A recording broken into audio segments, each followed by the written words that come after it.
Votre invité aujourd'hui, Béatrice Rulle. Thierry Lavallet, il est président des hôteliers genevois et directeur de l'hôtel Fairmont. Bonjour Thierry Lavallet. Bonjour Béatrice. Merci d'être sur Radio Lac. On parle beaucoup de la reprise à Genève. Hier, l'aéroport notamment réaccueillait des voyageurs. Tous les secteurs repartent peu à peu. Comment se porte l'hôtellerie genevoise ? Écoutez, la situation est plutôt catastrophique. Certes, quelques frontières, et notamment les frontières à l'intérieur de l'Europe, se sont ouvertes.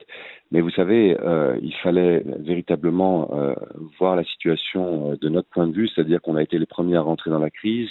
Nous serons certainement les derniers à en sortir. Et depuis 3 mois, le mal a été fait. Tous les congrès ont été annulés. Toutes les réunions de toute nature se sont annulées. Le tourisme d'affaires est au point mort. Toutes les grandes compagnies internationales basées à Genève ont donné des consignes très claires de ne pas voyager jusqu'à la fin de l'année. La Genève internationale, ce qu'on appelle la Genève internationale, c'est-à-dire les Nations Unies et les grandes missions, elles non plus ne vont pas redémarrer les affaires cette année. Et tout ce qui touche évidemment au tourisme individuel, eh bien c'est quelque chose qui est très timide parce qu'évidemment tout le monde attendait, tout le monde attend de voir. Et aujourd'hui, le portefeuille des réservations de mes confrères des hôteliers est complètement vide. Donc la situation est catastrophique et surtout l'horizon n'est absolument pas dégagé puisque on doit remettre toute la machine économique en route. Vous venez de l'expliquer, le secteur hôtelier, particulièrement à Genève, on va le préciser à travers bien sûr la Genève internationale, toute l'organisation de ces congrès dépend beaucoup de la clientèle étrangère. Est-ce que finalement, quand on voit les conséquences actuelles de la fermeture des frontières, il y a plus de vols, etc., avec donc l'impossibilité pour cette clientèle de venir à Genève, est-ce que ça ne prouve pas aussi la fragilité des hôtels dans le fait qu'il n'y a pas une diversité de la clientèle? N'est-elle pas trop dépendante de cette clientèle internationale? Écoutez, oui et non. En même temps, c'est l'ADN de Genève, effectivement. Genève est une ville internationale.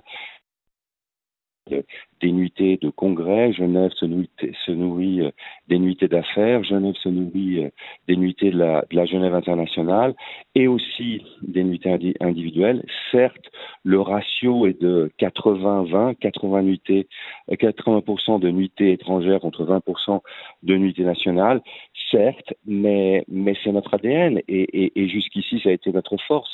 Je veux dire, on est toujours plus savant après, une crise comme on n'a jamais connue, une crise qu'on n'a jamais vécue, aucune expérience, aucun point de comparaison dans le passé. Et aujourd'hui, de dire que peut-être qu'on a mis nos œufs dans le même panier, non. Je pense que de toute façon, Genève a toujours eu cette particularité-là et que certes, on aimerait un ratio peut-être 60-40, il est de 80-20, mais en même temps, Genève n'a vraiment jamais été une destination touristique comparable à Paris, comparable à Rome, à Madrid ou à Londres. Donc, chacun a ses forces, chacun a ses faiblesses. Vous nous disiez que les carnets de commandes étaient vides pour de nombreux hôtels de Genève. Que faut-il craindre finalement pour la situation des hôteliers? Est-ce qu'on arrive à se projeter, à se dire il y aura peut-être tant de pourcentage d'hôtels qui vont fermer, on ne pourra rien faire? Oui, bien sûr. Écoutez, il y a 2 chiffres qui sont intéressants. D'abord, le premier chiffre, c'est de savoir que notre profession représente sur Genève l'équivalent de 15 000 emplois et qu'aujourd'hui, sur ces 15 000 emplois, il y a 13 000 salariés qui sont au RHT, qui sont au chômage partiel. Donc, c'est un ratio de 85%. C'est énorme. Ça vous laisse comprendre l'impact actuel de la crise. Quand vous avez 85% de votre profession qui est au chômage partiel, ça fait peur. Et évidemment que je profite du micro que vous me tendez pour dire que il est évidemment pas pensable que les RHT ne soient pas prorogés au-delà du mois de septembre.